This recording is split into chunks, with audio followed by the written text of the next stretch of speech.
Simple yet flavorful. This is exactly how to describe our cream sauce.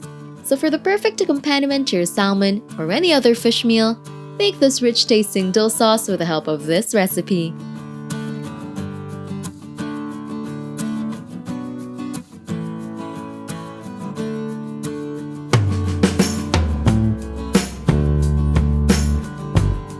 Start by adding the mayonnaise, Dijon mustard, dried dill weed, and buttermilk in a small bowl.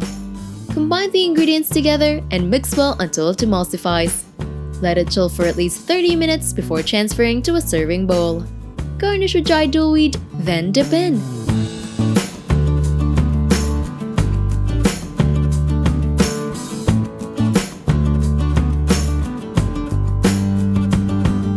Don't forget to hit like, subscribe, and turn on that notification bell to catch more easy and tasty dishes to try at home.